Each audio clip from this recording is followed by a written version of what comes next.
open the Estacada City Council meeting. The first thing on the venue is a pledge of allegiance, so if you'll please join me. I pledge allegiance to the flag of the United States of America, to the republic for which it stands, one nation, under God, indivisible, with liberty and justice for all. Can I have roll call, please, Cindy? Counselor Hughes. Here. Counselor Lidkey. Here. Counselor McElroy. Here. Counselor Prokop. Here. Counselor Strobel. Here. Counselor Tenbush. Here. Mayor Drinkwine. Here, thank you very much for that. We are at the first citizen and community group comment section. I have two in front of me. Tara Perkins, I think is the name.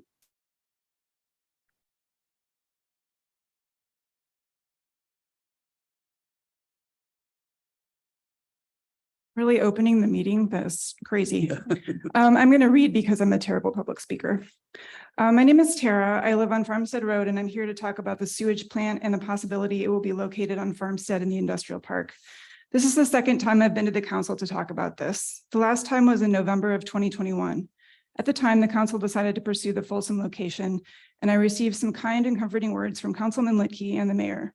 I went back and rewatched the video and transcribed what was said, which I will read here.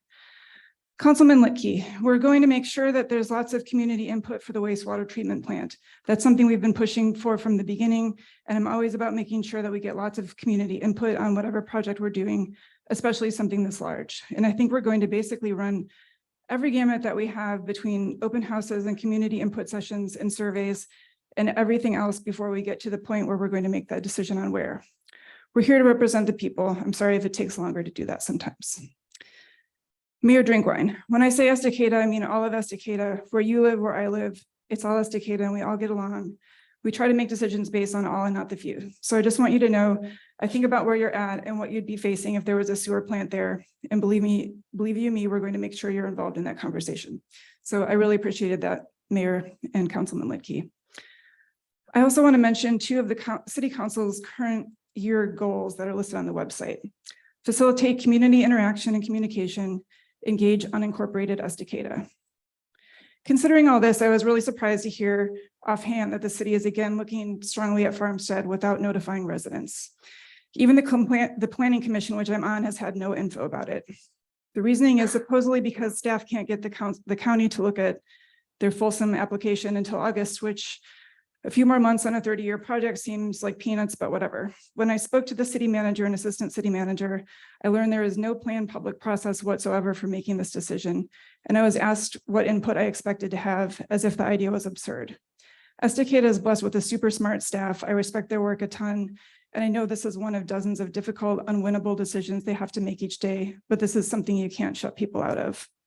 My neighbors and I live 5 minutes from here, but are in unincorporated Estacada. We don't get to vote on the public body that could decide to put the rest of the voting citizens' sewage right next to our homes, which is frankly pretty un-American. We don't use the sewers or water, but we do all have wells that will be in danger in case of a leak or spill from the plant or pipes. At the proposed Farmstead location, there are about 18 houses within 3,000 feet. 2 to 3 of those are within 1,000 feet.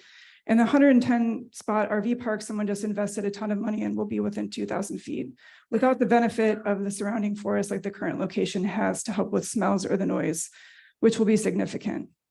Yes, modern plants still emit noises, chemical and bacteria pollution and odors. The idea that they don't is fantasy. Marijuana smells are already a problem for workers and businesses in the industrial park. How is that going to be mixed with sewage?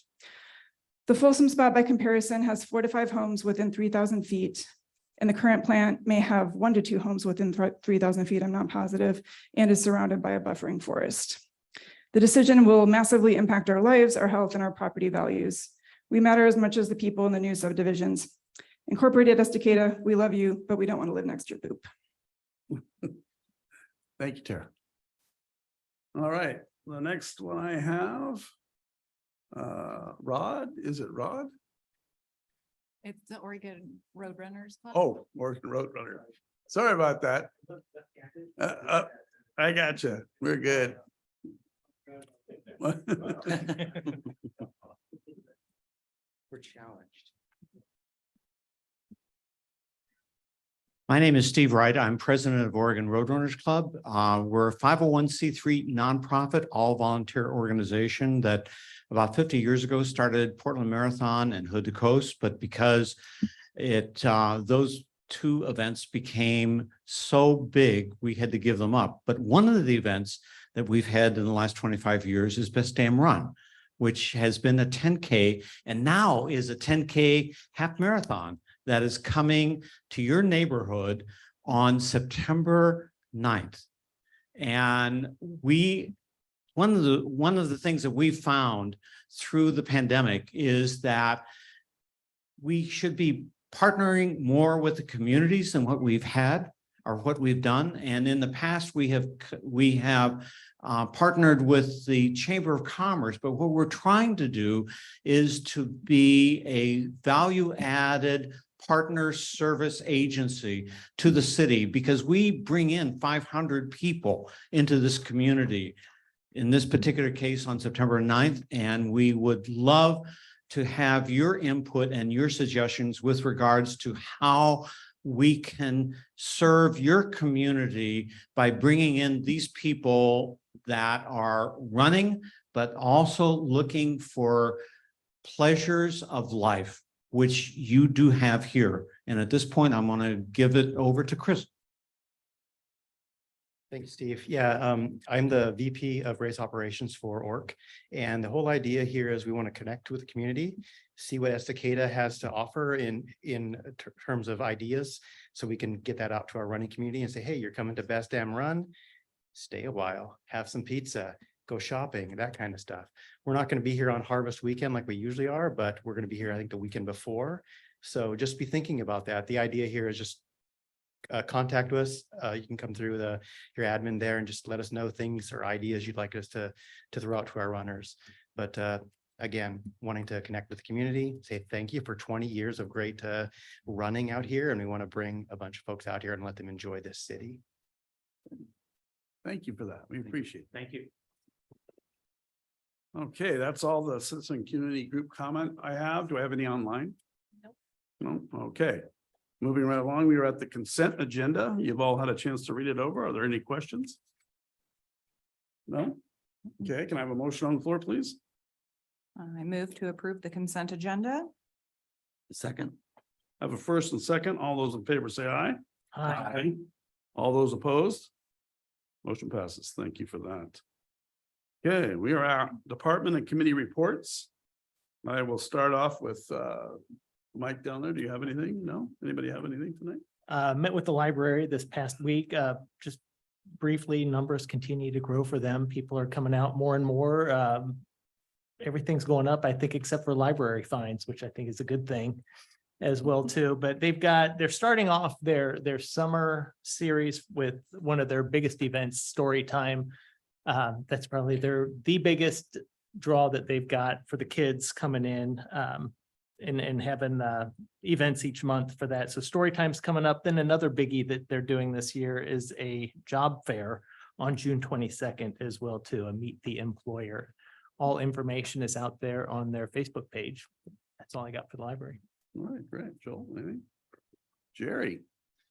Yeah, so the Downtown Estacada Commission, they're in discussions on whether they want to continue or whether we want them to continue the Main Street program. So they're setting up a joint meeting workshop with us so that we can discuss whether we want to continue with the Main Street program, want to continue with them being a Downtown Estacada Commission, or turn into a Economic Development Commission. And then switching to an Economic Development Commission, I'm sure we're going to get a lot of more educated facts from staff, but it sounds like it's going logistically, we might not have the right people on the current commission to switch to an Economic Development Commission. But we're going to have discussions going around that. So I strongly recommend that everybody on this council read into the Oregon Main Street program. And so we can come to that with the right questions and educated advice on whether we want to continue the Main Street program. It's a great program. I've been reading a little bit about it. I need to dig deeper into it. It's a great program that has brought a lot of benefits to Estacada, and I'd like to see us continue on the program, but again, that's a decision for all of us. And but I would like for everybody to read on that Main Street program, get as much information ahead of time before that workshop so that we can, and I talked them out of it being an agenda item. I talked them out of doing it before a council meeting, because we all know that trying to do it in an hour before a council meeting, we all leave with more questions than we came in with. So it's gonna, I talked them into trying to do it on a separate night, to where, you know, we can just dedicate all of our attention to this particular issue. And they welcomed it. They were, sounds like that might be the plan moving forward. Expect to see a doodle poll asking what dates were going to be available. And then the Arts Commission met. They've got their art in the, I don't know if it's called Art in the Park. It might be called Art in the Park. I have the papers at home, but it's coming up soon, and they're just trying to get sponsors, fundraising for that program, but it sounds like it's going to be a lot of fun. So Great. that's all I got. Thank you. Maybe. The DEI committee is currently working on crafting a series of surveys for the community to assess what barriers that may face. And it's likely to be centered on what actions the city can address and approve upon. They're creating a one-page info sheet to provide information about the committee itself and what their purpose is. And they're also looking to schedule meetings with community groups and churches to assess obstacles different areas of the population here and unincorporated Estacada are facing. Okay, thank you. Sure. I have nothing. And I have nothing tonight. Melanie. Okay, thank you. And hello, everybody. I just have a few things to share. First of all, I want to say thank you to Mayor Drinkwine and Councilor Strobel. And I might not, maybe others of you were there, but I didn't see you. But we had a great grand opening for Wade Creek Park Phase 3 with the stream and going back to the stream from the pond and having that all able to walk through. There was a little tour kind of explaining some of the habitat that was going on out there, and then having a great concert in the amphitheater and a ribbon cutting for that building. And we will be having we'll be able to put out some information about how the community can rent that building for private events or for HOA meetings or club meetings if you need to. And we're going to be able to get that out probably by the middle of June, which is like the end of this week we're hoping for. If not, it'll be next week with some policies and guidelines for renting it, and then being able to schedule that into July. So watch for that coming up. And then I also want to say just briefly, that was a great joint meeting that you had with the school and fire. I feel like it was really productive. And so thank you for that. And then we have a yard debris survey that's out in the community right now that is being highly responded to. I think I haven't heard the update today, but I wouldn't be surprised if there's over 200 responses to that, because it was pretty high. It might have been over 200 last week, but it is definitely a hot topic out there. So we can discuss that when we're reviewing the franchise agreement. We have a 5-year review of our franchises coming up with our solid waste providers. That'll be after August. It'll likely be in August or September. But in the meantime, we will have the yard debris dumpster out at the portal. It's not the same place it was last year. It's actually in the portal parking lot. And that will be there on the 1st and 2nd weekend of July. If there is any garbage put in that, unfortunately, we cannot recycle that yard debris. We have to treat it as garbage. So if everybody could respect that, it would be great. Anyway, and then last thing I want to share is our Hillway project. We were planning to start that this summer. We need to work in the in-water work window because it does involve crossing a creek and or a waterway anyway. We're being held up, I was informed last week, by DSL and the permit there. And so Kern McLeod they've had the application in and been working with DSL since last year, but it's moving very slowly and we do not have that permit yet. The in-water work window goes from July 15th to the end of August, I believe. And so we'll have more to come on that, but that is a holdup right now. And I'm not surprised when we were starting Wade Creek Park 2 years ago, that was also a holdup and we didn't get the in-water work permit until like the beginning of August, which was it makes it challenging to get done in the time allotted then. And then any other, any other thing, I think that covers everything. I'd like to just share the rest of my time with Peter if he wanted to give any update on wastewater treatment plant process. I'll just hand that over to him or we can pass. Yeah, so as it was mentioned earlier, the initial date that we got for our pre-app conference was August 1st. They've since moved that up to mid-July.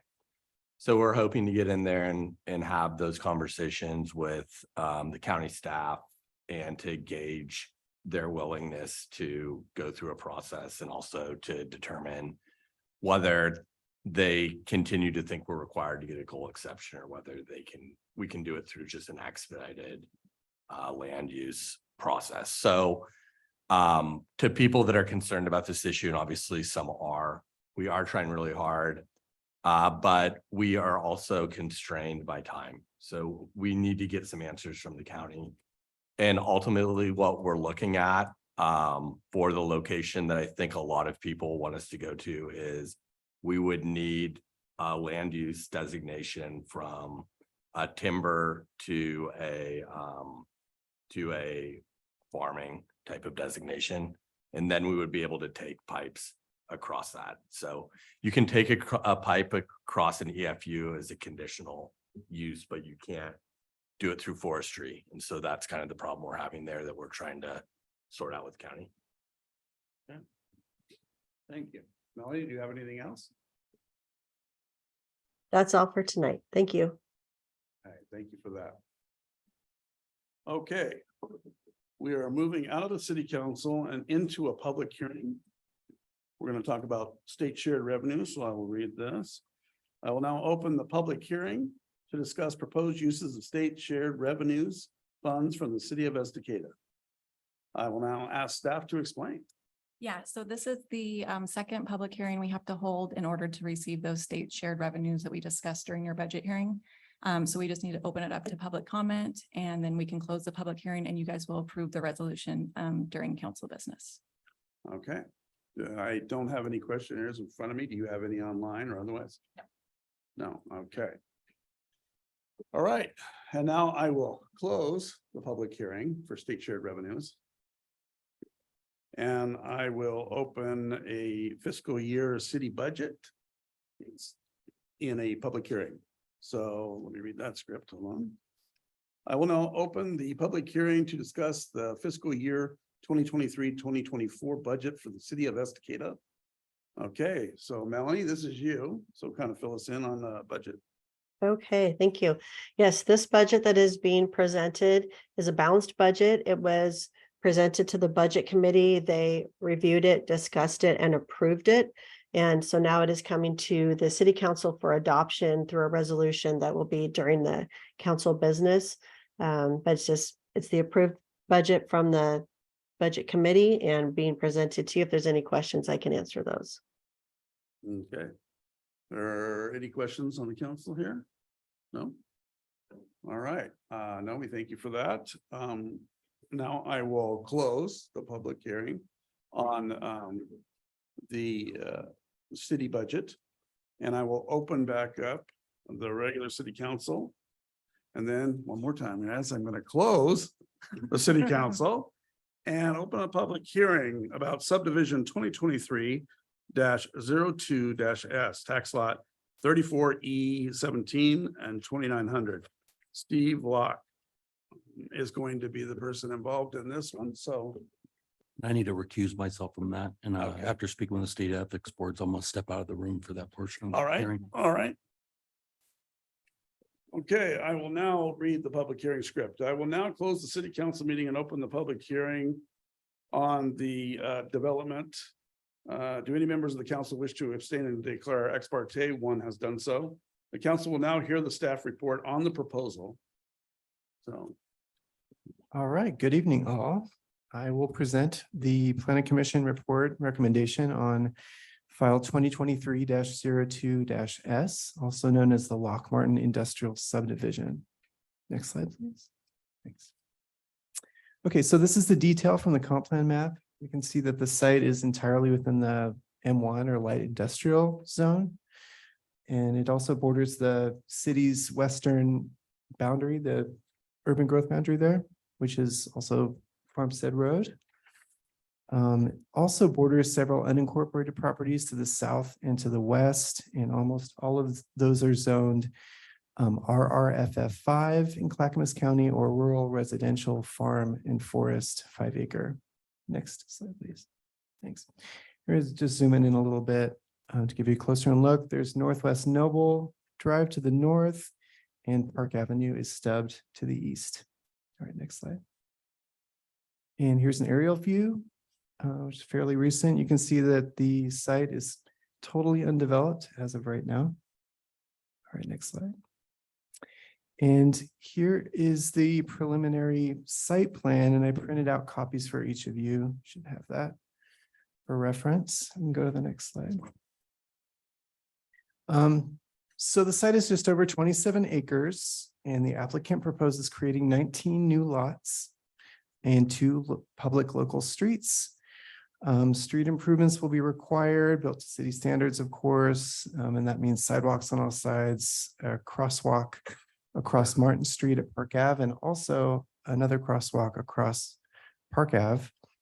And city services will be required. That means new water main, sewer main, and stormwater facilities.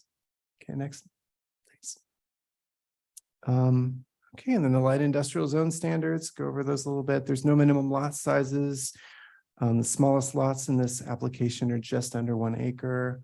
And as you would expect, this site is surrounded by construction, laser cutting, chrome plating, marijuana processing, businesses like that.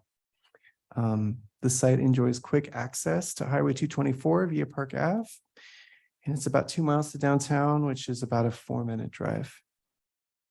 And next slide, please. All right, I'll talk about the utilities a bit. Public improvements that will be required. Our city engineer, Kurt McLeod, he signed off on all the proposed utilities plans that were submitted. And upon approval of this application, the applicant will work with Kurt and Public Works to finalize the routing of the water, the sewer, stormwater systems. Applicant also proposes dedication of a tract that's adjacent to the existing stormwater pond to the northwest, that northwest corner up there. And that is to mitigate any additional burden that this subdivision would create with its impervious surfaces. Next slide, please. Okay, so the 2 streets proposed, there's one, an extension of Northwest Park Ave, and that terminates in a cul-de-sac to the west. And then Northwest Martin Street would be a new street, and that comes down to the south of Northwest Park Ave and stubs out at the property line at the south.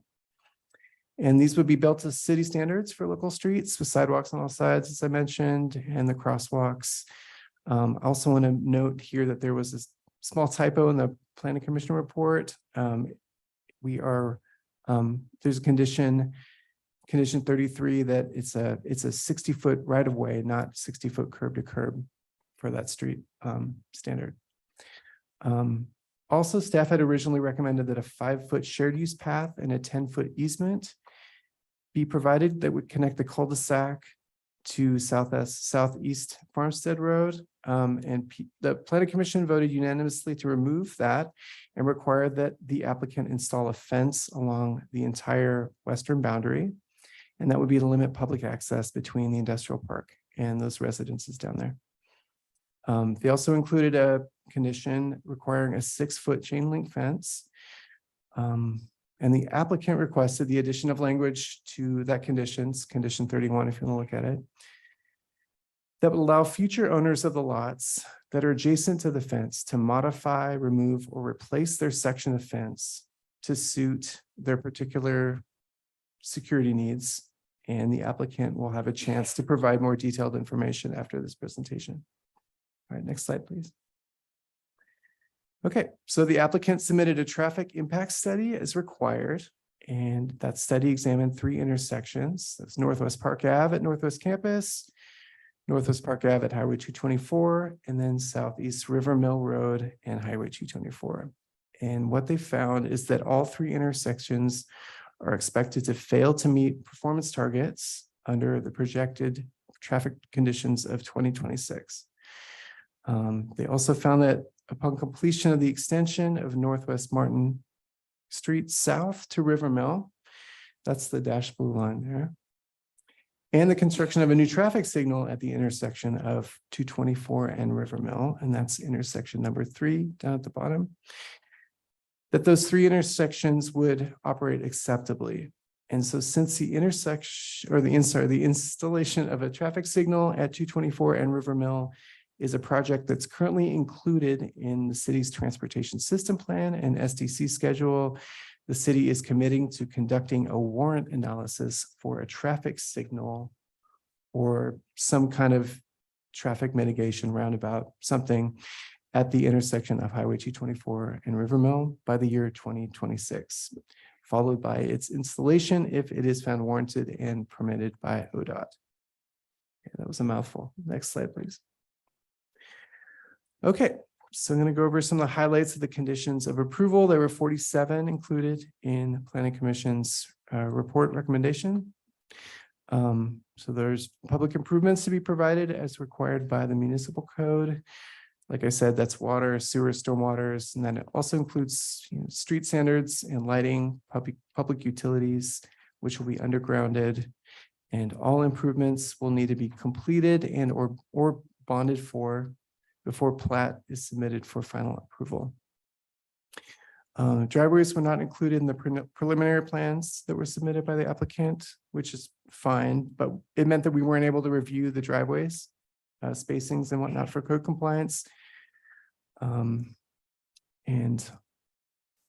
let's see, yeah, Planning Commission recommends, as I said, a 6-foot chain link fence along the entire western boundary. The effects of construction will be mitigated to the extent possible, and an erosion control plan will be required that will outline how unsurfaced open areas will be revegetated after development. Also, a traffic management plan will be submitted showing how the impacts of construction traffic on city streets will be minimized. And finally, the fire code standards will be met. There are several conditions related to fire safety, hydrants, street design, water flow, etc. Okay, next slide, thanks. Okay, so some next steps before closing the public hearing. The applicant will have a chance to provide comments and to provide details of any changes that they'd like to see with condition 31, as I mentioned earlier, regarding the fence requirement. And then members of the public can speak in favor, against, or neutrally about this application. Council can direct any questions to staff and to the applicant. I think you're reading my part there. That's what I'm about to do, but that's good. Right, yeah. Just trying to lay it out for everyone here. And then move to council discussion. And basically our question is, does the council feel prepared to approve this application with the conditions presented or with any changes? And basically we're suggesting that council discuss potential and desired changes now and then later on during council business, make a motion and vote. And we can go to the next slide. And these are the motion options for when it's time to make that decision. I have to read out the slide because I think it's okay. Okay, option A is approve with conditions as presented. Option B, to approve with changes to draft conditions. Option C, deny, finding that one or more of the approval criteria cannot be met. Or D, to continue the hearing to a certain specified date, establishing additional information needed. And with that, I hand it back to council. Thank you. Thank you. Are there any questions for staff before I continue? So all 3 of those intersections that have failed. Mhm. I wanted to talk a little bit about that and some questions. First of all, you talked about River Mill possibly being corrected by having a stoplight. Does the road that they were putting through from the industrial park down to River Mill, that's currently under construction, correct? There is, I think you're talking about campus. I forget the name of the road. That's good. Yeah, Kind of so dropping it's the down. one that's like just off of. Yeah. 224.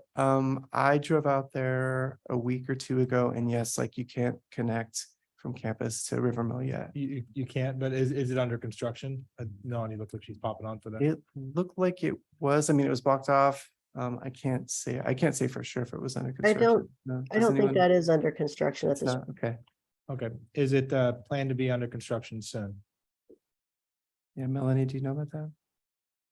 I don't, I could be mistaken, but I would say both of those roads that connect to River Mill are proposed for future and neither one of them are.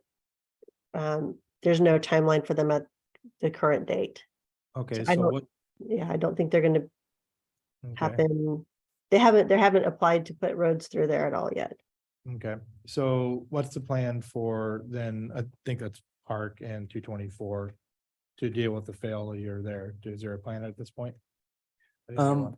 Well, the TIS, yeah, as I was describing, the TIS basically said that because the intersection or the traffic control at 224 and River Mill is already included in the TSB, and there's SDC set aside for that, that would be the easiest way for the city to mitigate that. So And by- when that comes online and eventually when Martin Street or campus were connected to River Mill, when all that is happening, then all three of those three intersections are operating feasibly. So the correction of River Mill will correct the other two somehow? It'll allow traffic to flow out through that way. And can I interrupt for just a moment? Because I did find out that Campus Drive is getting put through. That's the one that's closer to the highway. And it's being built with the River Mill RV Park. So it will be, Okay, apparently it is that under makes more construction. sense. Yeah. I was kind of curious how the River Mill is going to affect the other ones if there was not a road connecting it, but Mhm. Right, Gotcha. once other people can drive out to River Mill with that and hit the highway where the traffic light would be, that would be the mitigation. yeah, my one concern with that place is turning left onto the highway there. I'm sure some of the applicants here have seen the struggle with larger trucks trying to turn there sometimes with the traffic. So by traffic being held up at the stoplight, is that supposed to make it easier to turn left there? Or are they expected to go down to the stoplight to turn left? Is there a plan for that? I'm not sure about, I don't know that we could direct all traffic to the stoplight or not. I guess that would be their option if they are a more timid truck driver, they'd want to go to the stoplight. I do know that there was also discussions on a previous planning meeting about doing a two-phase turn out on from the highway out to where you could turn left from Park, and you'd have, you know how you can get into the center lane and then make your second movement would be to get into the lane of the flow. So I know that there's things like that being considered for that intersection as well, but at least the stoplight would provide an option if somebody needed that. And that would be, again, that's 2026, so only 3 years out, but still a little bit down the road. Sounds good. That's what questions I have. Okay, great. Any other questions? No? I'm- Okay, I'm kind of following up on Councilor Licky's question. Is there any timing then from when this construction would happen versus when that intersection improvement would happen? Does one need? Can the lots go in before that River Mill improvement is made? Yes, the lots are not contingent on when that improvement happens. That's the traffic control part of this is the city's responsibility and the applicant is not responsible for that. So what happens is it's the development of the parcel that will create the SDC dollars to make the improvements. So once the city and ODOT become aware of it, obviously our transportation system plan has those intersections identified as future changes that will happen. At that point, they bring in Kittleson or other traffic engineers. They do a study to see how, whether it's signals or around this, to me, it seems unlikely there would be a roundabout here, but I guess it's theoretically possible. So they'll look at the different options and they'll look at how long that will take different trips. And then they'll either give the city multiple options, which we would use SDC dollars to pay for, or they would spec one. So if like the signals don't meet the spec, but a roundabout would, or vice versa, then they would say that. And then the SDC dollars that we've collected from this and adjacent projects would be used in order to construct that. So they're tied in that this needs to develop and we need to collect the dollars to build it, but they're not tied in that they're going on a parallel path and they get built at the exact same time. Thanks. All right, I will now read a statement about evidence presented at the hearing. An issue which may be the basis for an appeal to LUBA must be raised prior to the close of the record at the final eventuary hearing in the specific application. Such issue shall be raised for sufficient specificity so as to afford LUBA and the parties an adequate opportunity to respond to each issue. Failure of an issue to be raised in the hearing or in person or by letter, or failure to provide sufficient specificity to afford LUBA and the parties an adequate opportunity to respond to the issue precludes an appeal to LUBA on that issue. Okay, does the applicant want to step up to the microphone? How you guys doing?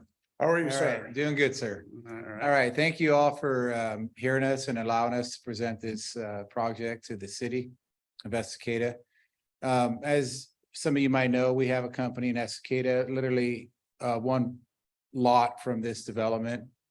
And we have a company of around 35 to 50, 60 people with our subs. But one thing I wanted to make a note of before I say anything more is that I just want to really take a moment to really thank Mike Parks for everything that he did in plowing the way for this operation, for us to even have a place to be able to even expand.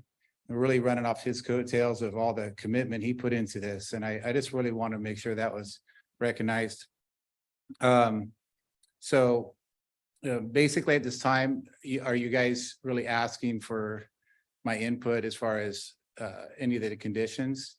Is that what we're talking about right now? No, I don't think there's any questions at this point Well, as to the thing, just kind of any last minute comments you'd like to add in. Yeah, about- and what that is, Sure, you have some? Yeah, I'd like to know a little bit about the fencing. Yeah. that Thank Alan you was for talking asking. about. When we came to the planning commission, it was really apparent and I actually had great conviction for our neighbors and I had taken a lot of thought into that, even talked to some neighbors. And so, or at least one. And so, and as a planning commission materialized, the fence idea kind of was created. It wasn't an idea going into it. After and thinking about the whole process of the fence, it's a great idea and I appreciate the fence and I would want a fence too if I was a neighbor. The only thing that as I think about the fence particularly is like when the fence happens. Because when we're in the construction business and we understand the basics of doing construction and you have to do excavation, level land and whatnot. And there's a lot of conditions that come into play with that, with your buildings and whatnot. And so really, we don't know what those buildings are going to be and exactly on the layout. Is there going to be a drive around there or whatnot? And many people put their buildings close to the lot lines. If you haven't noticed, it's very common that it almost acts as a fence. And that was one of the conditions I wanted to address, that if a building, it could be the fence because there's a zero setback. So, I mean, it's a very secure fence, right? The building could be the fence and the fence could, on each end could actually touch the building. So that was one thing for clarity purposes.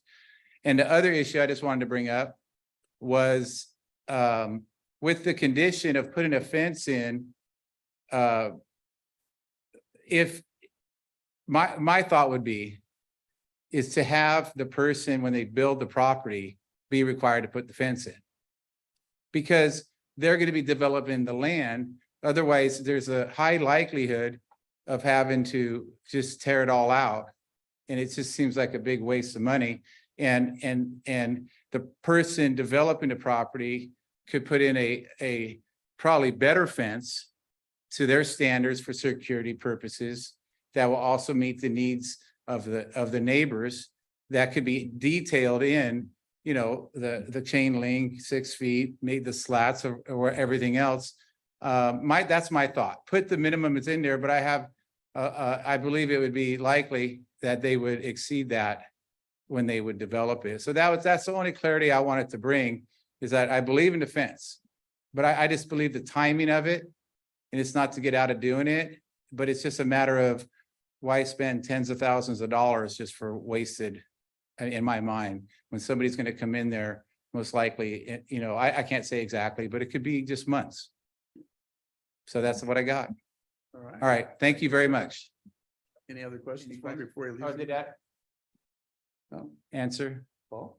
Yeah, I was sitting in on the planning commission meeting and I have written down motion to approve with no walking path. That was one of the ideas that they talked about, but with some sort of barrier in there.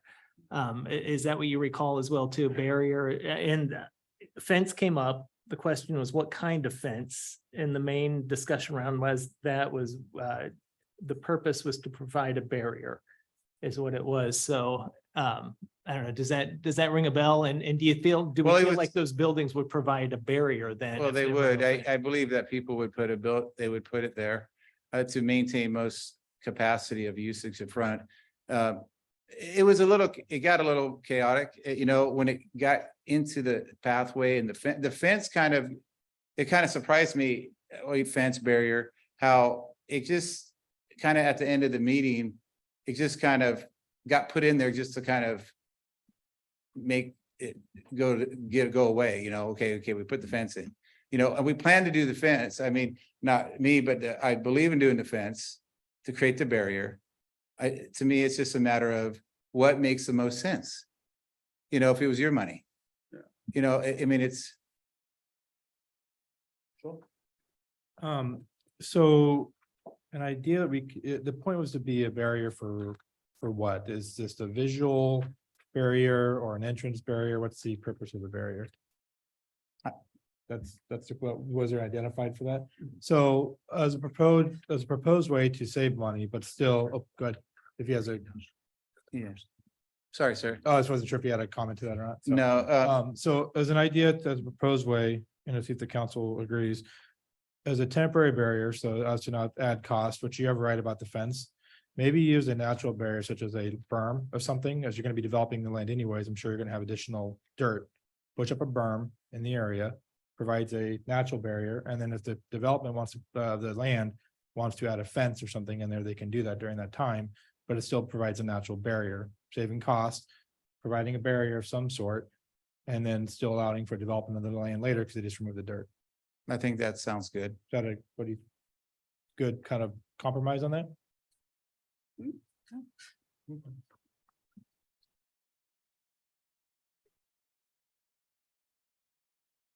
So anyways, that seems like a really good idea. I think that I think that would help the neighbors, at least as far as aesthetic values, you know, Yeah, barrier. I get the point of the fence, and I mean, I think we have some people here from Farmstead here too, so.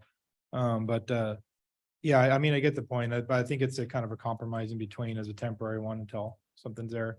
So, but this is my idea though. Okay. Okay. So Melanie, question for you.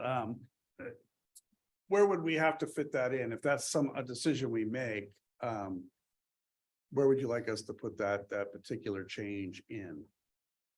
That Ellen might want to answer that too, but that would be just part of the motion to approve as presented with this With revision to That's condition exactly 30. it. Yeah, just make a 31. motion and Yeah. include that. All I'm right. concerned about just a berm of dirt though, because I know, bicyclers, like kids with BMX bikes or whatever, like to jump over berms. And I don't know if that really, I don't know if it meets the people that live behind there feeling like people aren't going to just be walking out of the industrial park and walking through. But it could be, I mean, that could be one option that you do, and if we did have the buyers, whoever's developing the piece of property, we could have them put in the fence at the time they're developing it. But then, as considered before, what if one lot's not developed and, for a few years and then it doesn't go in there? But I hate to do something and then have it torn out too. So those are kind of all things to weigh. But you would just make the motion, you include it in your motion. Okay. Any other thoughts on that? Ideas? So, What if we use the wording as natural barrier, meaning that we leave it as to discretion and some openness to for the applicant to discuss maybe with some of the residents on Farmstead, what might work for them, and see what that is.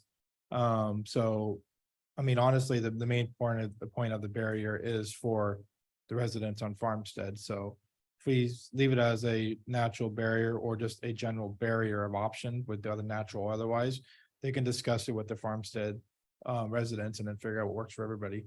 Would that be too open or? It occurs to me, you could say something like an impervious barrier of at least 60 inches. And then so if people wanted to utilize the 0 lot line, then they could build the building and that would be impervious and over 60 inches. But if they wanted to put up the kind of temporary fencing with concrete blocks during construction, I mean, that oftentimes happens anyway. I get the point of having to pour all the concrete and erect a fence that gets torn down. Really does seem like a waste, but it seems like as long as you spec the minimum height, then whether it's kind of that net fencing that can go up or temporary chain link, or then the building, it seems like that would kind of meet the neighbors' needs and give the property owners maximum flexibility. okay. Well, sounds like we've got some options here. So we'll take a look at that at the end here. That's it. Thank you, sir. All right, We thank you. appreciate you. Yeah. All right. Are there any other comments from staff before I close the public hearing? None that I can think of. Thanks. All right, Melanie, anybody? No? All right, I'm now going to close the public hearing and reopen the Estacada City Council. Okay.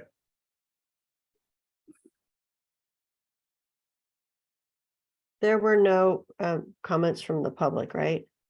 No. Okay. Oh. Did you sign a sheet? All right. We should reopen the public hearing and Okay, yeah, let's reopen the public hearing. And we will go into public comment. And if you'd like to fill one of those out after and turn that into Sadie, whoever would like to speak, come up to the microphone here. The sheets are over there, but so.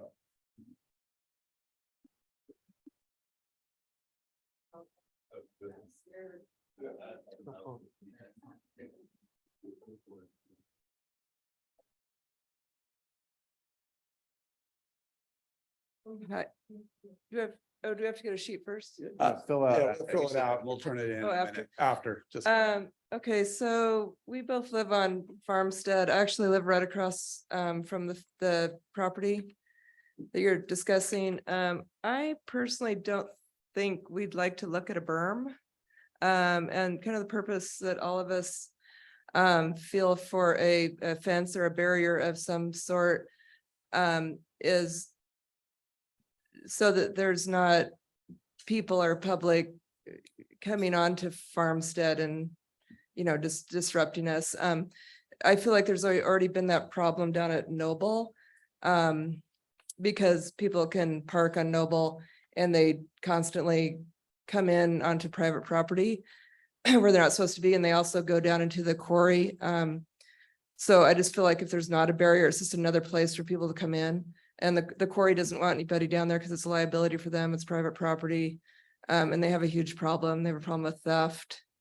There's a problem with theft at the current industrial park. So that's the main purpose of the barriers, is to kind of keep people from coming down there, and also to keep if there is thievers, it gives them two ways out, or an extra way out. I don't know. What do you think, Dean? Well, I think we need to address reality. The point is keep people out of our neighborhood, and you guys bandy about the word berm. A 6-foot berm would need a minimum of a 6-foot base. You guys are talking about a 0 offset. You can't have a 6-foot base. And if you build a 6-foot berm, you're gonna have to pay the cost to have that removed, when you could originally put in the fence as one of the prerequisites for building on the property. Or we can all just wander through your neighborhoods all the time. But a berm is ridiculous. A fence is realistic.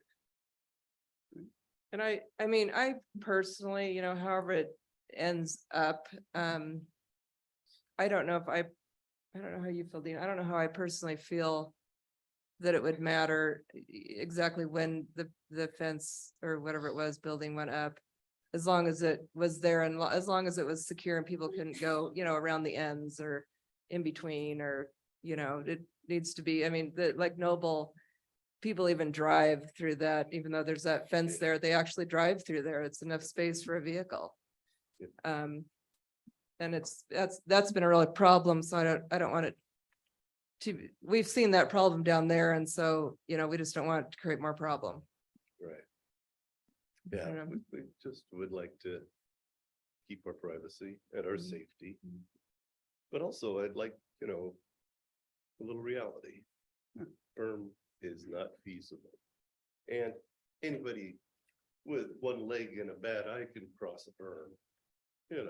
That's not realistic. All right. We That's need a fair. fence. We need it first. Well, we appreciate your comment, and I think that's a fair observation. I'm glad you made it. So thank you. Mr. Mayor, can I ask them a question real Yeah, quick? go ahead. Gary. So, I mean, you kind of answered it. You kind of answered my question, but is your concern for the fence, is your concern more for after the construction is done or during construction? If the fence is put up when they're constructing that lot, if there's a fence put up at that time, will that solve what you're after, or do you want something up? Maybe, Okay, because we've seen some of the lots sit for years. right. And that means you're gonna have 6 fences, a big open space. Yeah. Leave it up to the homeowner. Like I said, make it part of the building on the lot. You gotta put the fence up. Before, what I mean is not you have to put it up when you build. You're buying into having a fence there. You can change it later, but that's part of the deal to get the lot. A 1 acre fence, that's not long. That's not that expensive. So would a compromise be temporary fencing on those open lots? And Yeah, then those permanent those fencing sheets of chain link fence. Those can be secured and then they can be removed with just taking a chain off them. Yeah. Those are realistic and easy to move and not expensive. Okay. Thank you. That answers, clears it all up for me. Thank you very much. Yeah, Thank you.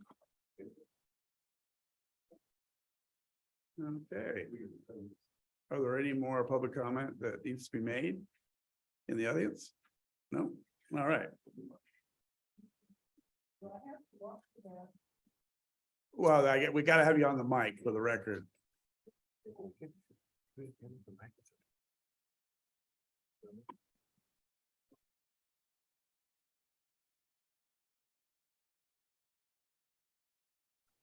I'm Nancy Tedrow. I live on Farmstead Road. The fence should not be chain link. It should be at least 8 feet tall. A building would be fine, but no doors in it. you could have a door, a back door to the back of the building. No. We need to have a fence, like along the freeway, they have fences between the freeway and the neighborhood. That's what the neighborhood wants. Thank you. Thank you.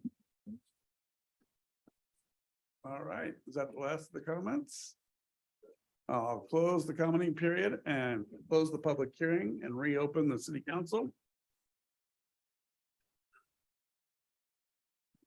All right. Council business, the first thing we have on council business is resolution 2023-014, resolution related to municipal services state shared revenues. We don't need a discussion on this. I just need a motion in play. Could we invite Mike back in? Oh, yeah. Oh, yeah. Yeah, I don't know where I looked, where you left town. Bye. Good call, Jerry.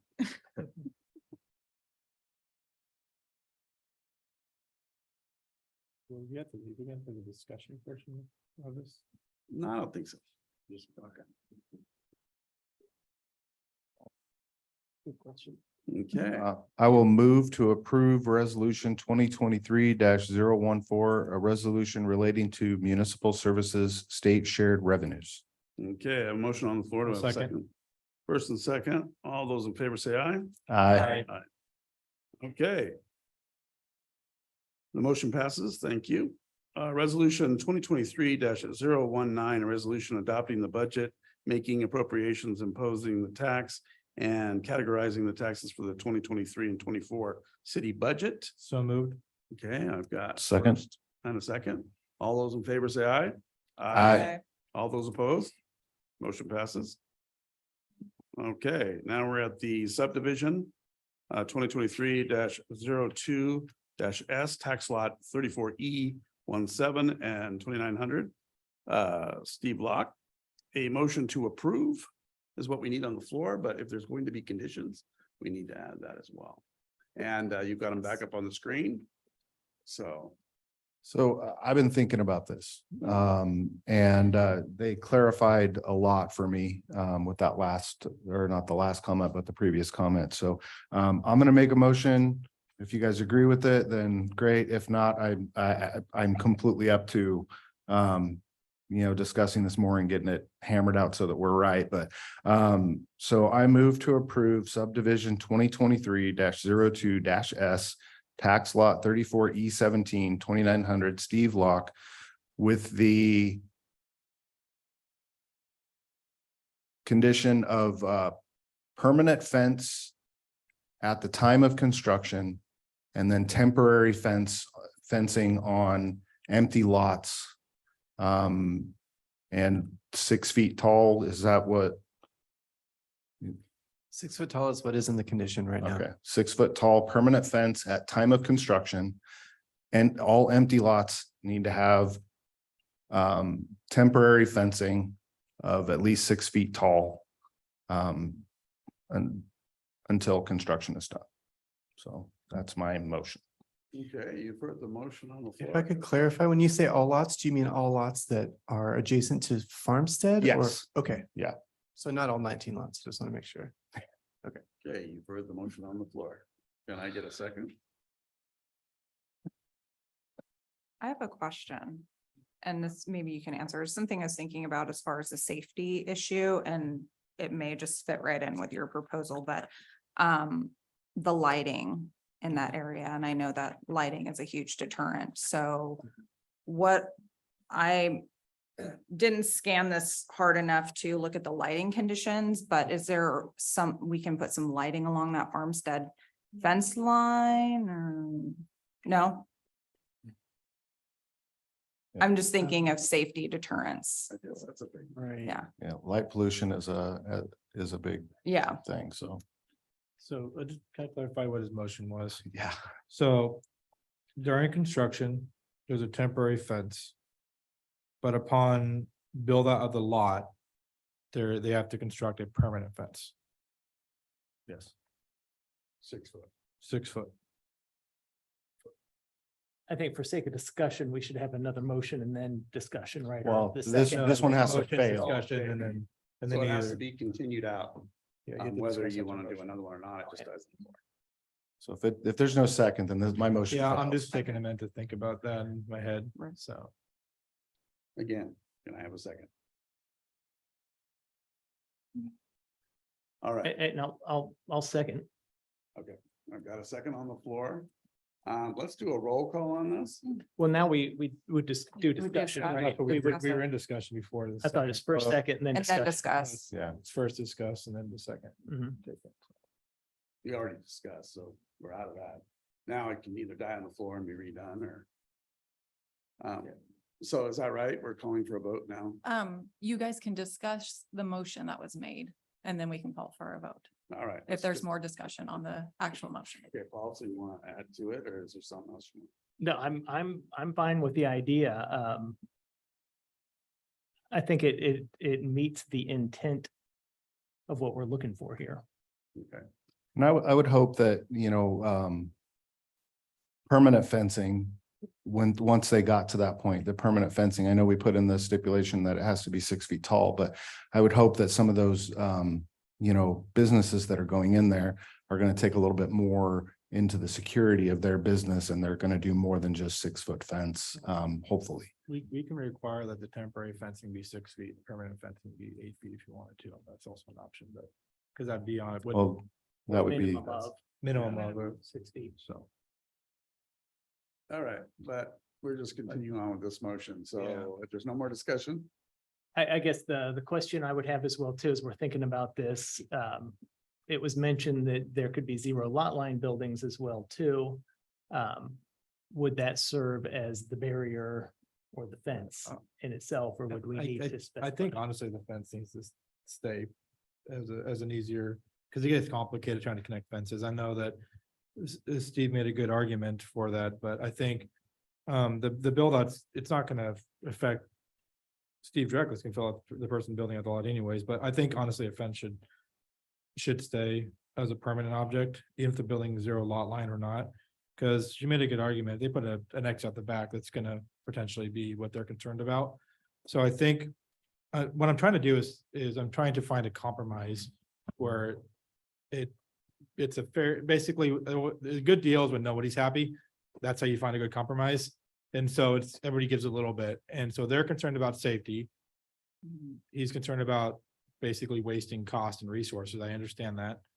And trying to find the good meat on there. And I think the good meat was a temporary fence and a permanent fence in place after that. I think a building could be an impervious object, but I mean, that comes into a lot of discretion how that thing's built. If they build, we'd have to go into further, no exits out the back, and it gets complicated. A simple way would just be permanent fence when the build out of the lot happens, and during construction, a temporary fence in the place. I think that meets the actual middle ground for everybody in this case. So. Peter. Just a suggestion for clarity, because I think that fence can mean a lot of things. So you could say something such as on the permanent, a permanent barrier with no ingress or egress. So what that would mean is if they weren't on a 0, so if there's a fence, they can't be 0 because 0 is right at the lot line.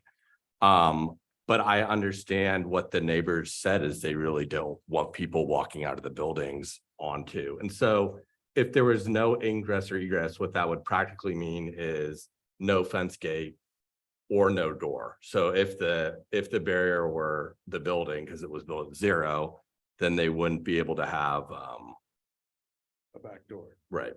They would have to meet their fire requirements through other means, I guess, but that seems like it would meet the core objectives while minimizing the end cost. All right. So, again, would this change the motion or the motion holds as is? I think it changes the motion. I think that changes the motion, right? So yeah, what is the current, what is the current state of the what's the current motion and what is the proposed? Jerry, repeat your motion. Oh, my Yeah. goodness. It was hard enough for me to say it the first time. I can Uh, summarize it. I think. And then my question is, after you summarize it, at this point, does my motion have to fail or can I modify my You current could- motion? You can do a friendly amendment as long as the person that said the second is fine with that. That's fair. Okay, so I will amend my motion. Let me start over here. I move to approve subdivision 2023-02 S tax lot 34E17 2900 Steve Locke with the condition of permanent. No, well, how do I need to say that, Peter? It was a permanent barrier with no ingress or egress permanent barrier with no ingress or egress at the time of construction. at the time of construction with temporary fencing on all empty lots until, With the minimum size of 6 feet. yeah, with a minimum of 6 feet. Okay, And I'll accept. all right. So I got a first and a second, both have accepted. We're gonna do a roll call vote on this, please. Counselor Hughes, Yes. Counselor Lidkey, Yes. Counselor Prokop, Yes. Counselor Strobel, Yes. Counselor Tenbush, Yes. Mayor Drinkling. Yes, thank you Motion very passes. much for that.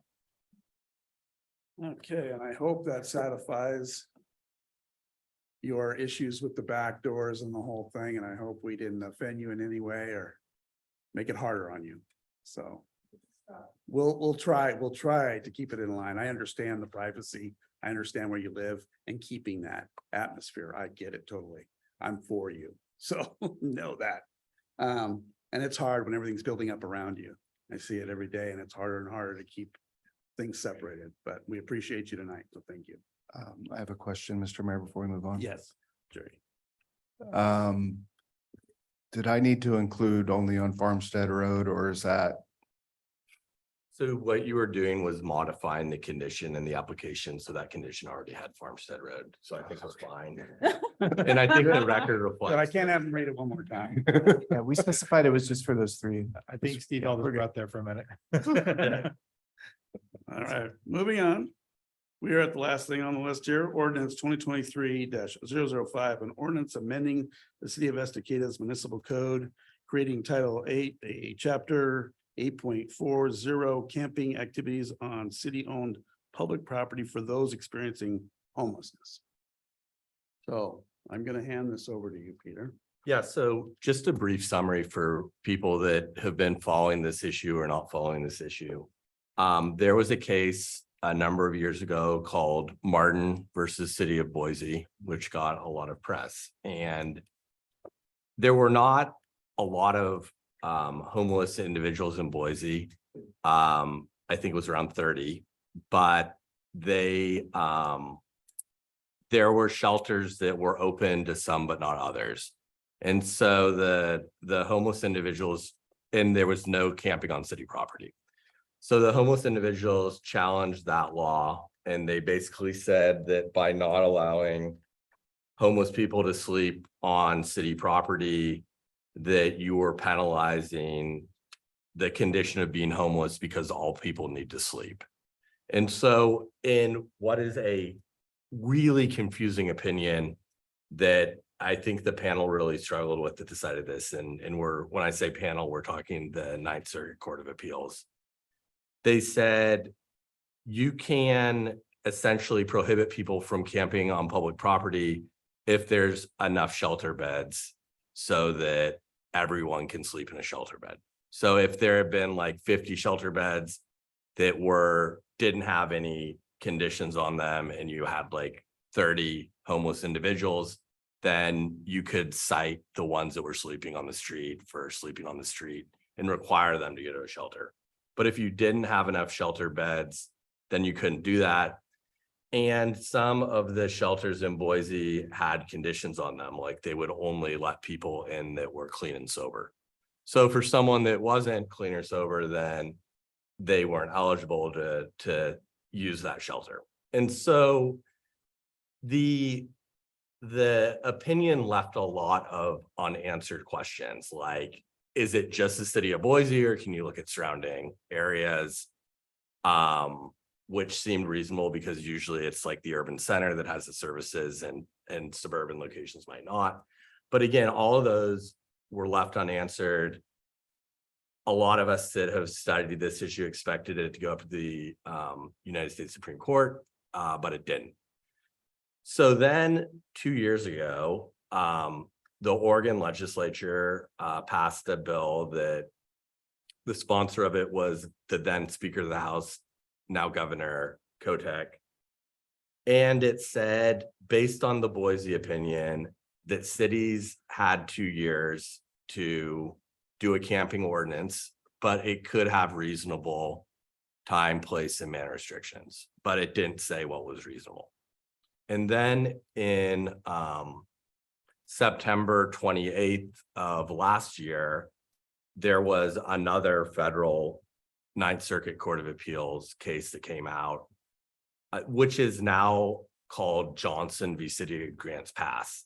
There'll be references to it in other materials called Blake. Originally, the lead plaintiff was last name Blake. That plaintiff passed away, and so the plaintiff Johnson was substituted in. So that's why it has two different, you'll see it references two different names. And what Grants Pass had done was they had recognized that Boise, that under the Martin case, they couldn't do a complete prohibition on camping, but they had things like that people could sleep, but they couldn't have a blanket. So that got, and there was I should say there was a really unfortunate record where a lot of people that were very passionate about the issue said things that really made it seem like their goal wasn't to protect the health and safety of homeless individuals and housed individuals in the city as a whole. It really seemed like what they were trying to do was punish people for being homeless. And that, if you read it, I mean, they were under their public noticing, they were referring to the discussion as vagrancy. And that's kind of where it started, and it went down from there. So a very problematic record, as well as things that really seem like they were punitive in nature, that would not allow someone to sleep because sometimes it's cold. So that went up to the Ninth Circuit Court of Appeals in panel, which is 3 judges. And by a split opinion, they decided 2-1 that ordinance violated the 8th Amendment, which is cruel and unusual punishment, as well as the 14th Amendment, which is equal protection. And so if you want to see what happens when a city doesn't have any camping measure whatsoever, I would encourage you to just do a little online research of Grants Pass, kind of what they're struggling with. But what the court gave us more clarity than was given in the Martin and Boise case. So basically they said cities can have reasonable time, place, and manner restrictions. So that could be things like there's no camping on city-owned property that's in a residential district. There's no camping on city-owned property that's within X number of feet of a park. There's no camping within X number of feet of a school. There can be sleeping hours as long as, kind of that's viewed as something that would be reasonable, as long as it's not like 1 hour a night. I mean, it has to be enough time for someone to sleep. But what we can't do, unless we have enough shelter beds to serve the houseless individuals that would otherwise perhaps camp on city-owned property, is we can't do a direct prohibition. So what I've done in other jurisdictions that I represent is we've made a lot of kind of findings about what is dangerous and what's not. So for instance, I gave the example a couple weeks ago, but the Willamette, we did yet another article on nearly 50% of the fires that the Portland firefighters respond to are in houseless person camps. So kind of the best practices taken away from that is we don't want people staying in flammable materials, such as like a wooden, I don't know if we would call them like a lean-to or like kind of a particle board box or shelter of some sort that kind of for habitation, because those aren't built up to our uniform building codes and they're flammable. So there's both the health risk to the individuals that are sleeping in them.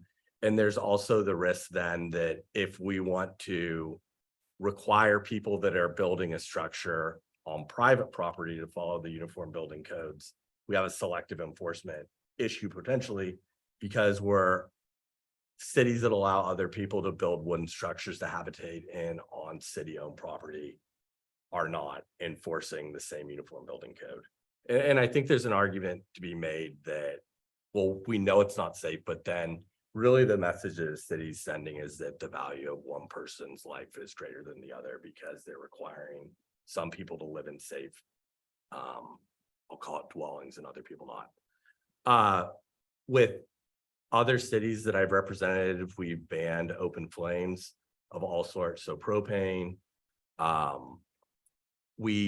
Melanie and I met with the fire chief. They had their first tent fire of the season a couple weeks ago. Fortunately, they were able to get out there. Nobody was injured. They were able to put it out. But in an environment, I mean, I don't need to tell anyone in this room about the risk of fire in the city of Estacada. It is just critically important that people not use an open flame. As far as any sort of tarps, what I would suggest is making sure that those are fireproof, fire resistant tarps. Because again, non-fire resistant tarps can melt if they catch on fire. And hopefully everyone will be following these rules and there would be no fires, but we have to assume that not everyone's going to follow the requirements. And so it's as many protections as possible. I think the issue that I have had in both on the Oregon coast and in Columbia County is that if people sleep or camp in the same spot for days, that what we would consider garbage, what other people might consider possessions, pile up. And that can create health and safety issues. And it's just harder for city crews to clean that up. And so one of the benefits of the sleeping hours, and let's say someone were to leave at 8 in the morning or whatever it is and they're packing up a tent or they're packing up a sleeping bag or whatever it is, some people are car camping, which is less dangerous, frankly, as long as they don't use a portable heater. And we had that issue in Gerhardt where a gentleman's jacket caught on fire, thankfully, because he had a space heater in his car. Thankfully, he was able to get out. It was a half mile from the fire station. The car was completely lost and it actually melted the front of the RV that was adjacent to it. Again, like thankfully no injuries, but it could have gone a lot worse. And fortunately he was kind of snoozing, but he was alert. He wasn't under the influence of anything when he was able to get out of his car. So things such as, no space heaters are health and safety. But again, if people either they move their car or they move their tent or they move their sleeping bag, however they're sleeping, because the code that I suggested says no wooden structures, is that would allow the city to get a better handle on not having the accumulation of stuff. So if someone were to sleep there and then leave at 8 in the morning, maybe they're going to social services, maybe they're going to do a job interview, whatever they're doing, even if they were to go back to the same spot the next night, public works or whomever would have had a chance to get through. Again, I would hope there would be no needles. I would hope there would be no human waste or things like that. But my experience in Gerhardt and other jurisdictions is there was. So, but by getting people kind of having a break from when they're in the spot, it allows cleanup to happen if it needs to happen. And then the other idea is people would take the things that they consider their possession, but if they leave other things, then the city, unlike a camp sweep, which is 72 hours. And that's what happens in Portland, is 72-hour notice, and then they go in and do everything. The idea here is that they would take their possessions with them just because they brought them out earlier the same day or the earlier evening, and then they'd remove them. So it would be better. Cities are better able to get a handle on this. We had originally talked about one location. Our code enforcement person felt pretty strongly that that was not the best location, because there've been some issues there in the past that you don't have first responders or anyone else in close proximity, that there was some vandalism and other issues just because that's what happened. That was our code enforcement person's experience. Obviously, that's the person that's on the ground that's dealing with these.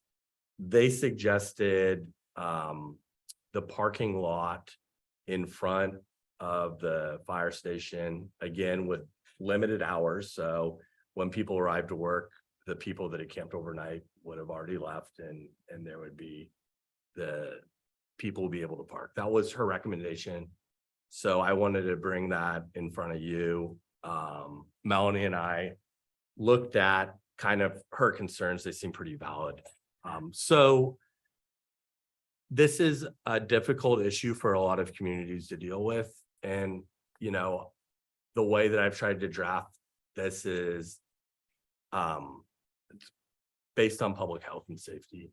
And, you know, I always encourage cities to do things through the lens of compassion and empathy. But I've also noticed in cities that I represent that have had far more visible issues than you guys might have had, is there is a compassion fatigue that comes in. There are people that get really frustrated. There's at least one jurisdiction where I got a call from, I will not say what county, but they were really worried about the potential for vigilante justice. Because some of the comments on Facebook and other sources were getting pretty heated. And obviously that's the sort of thing we need to do. We need to prevent as well, is the interface between very frustrated property owners in the community and people that may need help in social services and some places sleep. And that I have experienced that firsthand. We had a violent altercation that happened in the city I represent. All three individuals were arrested and charged and trespassed from city parks. So we treated everyone the same regardless of their status. And then for the vehicles that were being used by the people that did not have a fixed address in the city paid the storage fees for the 30 days on those. And when we were contacted by the ACLU, they essentially said that the city had done everything right because they treated everyone the same. And because if we were to try and bill someone for the storage of their vehicles, then that could be viewed as punitive, at least in the eyes of the ACLU. So I drafted your code based on lessons learned. It's possible that you guys can do it better or tweak it better, but these were the things as I understand them that go into this. The other thing with House Bill 3115 is that the safest route would be to have something in place prior to July 1, which can be done by emergency with one vote if it's unanimous. I think there are a bunch of ambiguities with House Bill 3115, but right now it is the law on the books. And my advice to cities is, to follow the law. Because if we don't, even if I were to believe that there's some constitutional issues with it, which in the past, there was a House bill, which my legal opinion was unconstitutional. The Court of Appeals ultimately found it to be unconstitutional. But during that time when we were processing it, we followed the law, and that was House Bill 4029, which people that paid close to attention to the city of Damascus probably remember. So that was ultimately struck down, but as prior to it being struck down, we followed it. And so I think this one is some aspects that are less clear cut, but I would tell you that the lowest legal risk would be to have it on the books before July 1. Okay, thank you, Peter. Mike, do you have a question? Jerry, I know. Jerry, you have a question? Just a clarification. So just to clarify, this isn't a current issue that we're having. We're not having a bunch of, we don't have, 50 people sleeping on public property at the moment. And speaking to Lieutenant Mendoza after the last meeting, the homeless population of people sleeping outside in Estacada is less than 15. And I think it was even less than 13. I think it was 12 or 13 people. It's five designated homeless that we have in our area that have been on a regular basis. Yeah, he said, I think he said it was either 12 or 13, maybe on a rotational, in the city of Estacada. But just to clarify, it's not a current issue. We're just trying to get ahead of the problem and have the ordinance on the books so that if it does become a problem, we're prepared for it. Paul or Mike? Clarifying question. So in the House Bill 3115, it says that you can't ban camping in places that are open to the public. So public spaces that are closed to everyone can be closed to camping without any problems whatsoever, correct? Right. So like we wouldn't have to allow people like in our sewage treatment plant or something like that that's closed to the public. But we can, on areas that are open to the public, we couldn't do a total ban and we would need to have reasonable time, place and manner restrictions. So that would be sidewalks if we closed all other public areas at other times. So I personally have concerns about sidewalks because of people that need sidewalks because of the Americans with Disabilities Act. And sorry, if you have a tent that's blocking a sidewalk, what that means practically for somebody who's in a wheelchair or has mobility issues is they have to go out into traffic for the full length of the block, which is so my recommendation, which then if we're aware of those issues and we're not trying to make sure that our existing ADA compliant sidewalks are open to people suffering from mobility issues, and someone gets hit in a travel lane, of course I would claim we still have our sovereign immunity in place, but someone might make a claim that if we were aware of the danger and did nothing, that we could have issues.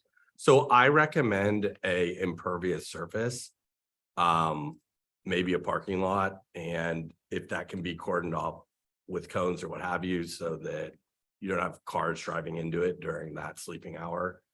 I think that has less risk than a sidewalk. Joel first, then Paul. Okay, so I had a chance to, after our previous conversation on this, to go back and do some deeper investigating, do some research around the area and look. So I want to bring up a couple places. First one is City of Burien, which is in Washington, that basically has some laws in place. They fall into the Martin v. Boise part of it, where they're basically required to have a social service, or they have a team that goes out and basically they find people camping in the parks. They first try to offer them services, place to go, which is basically what I'm going to say is actually what's required by 3115 and the laws that are actually identified in the on the ORS record. So when the Burien Police Department steps in to ensure that the enclosed tents are not set up in parks, so basically no enclosed tents. And the individuals who have been asked to remove their tents belongings will not be allowed to set up in a camp in another park or a different part of the park. This was upheld already. And so that's why I'm reading it. People who remain in parks after closure, dusk, will be asked to voluntarily remove their belongings and leave. They will be provided information and transportation to other shelters and shelters if available. If they refuse to leave the park closure, they may be subject to arrest. So that's the part where the new law might have a little bit of bump into, but let me continue here. That was Berrien, which has a population of about 50,000. Spokane Valley, or Spokane, basically, has some good laws in here, and one that I actually quite enjoy, which they partner with the county for any of the resources that are available for people that need to have shelter. So that means it's not required to have it in your own city. They partner with the county for that one. And the ordinance has a no camping ordinance that if there's no shelters identified available in the county, then they suspend it and have a designated spot for them to go. And I think that provides a better option, because what that does is says, hey, no camping in the area. If there's no beds available, then sure, we'll suspend that and you can camp in the specific location. So that gives a lot more flexibility in the area. And then they go into, if they have to remove people's stuff, they post a 48-hour notice, and then they hold the stuff, they hold it for 60 days, but I don't think we need to hold it for 60 days. And then I went and did some deeper search on some of the new laws. And the newest one that came out of Grants Pass, I'll summarize it before I read everything here, is that it specifically identifies for possessions. We can't make laws that say you can't have specific possessions, sleeping bags, etc. That was the key thing that they brought out of that one.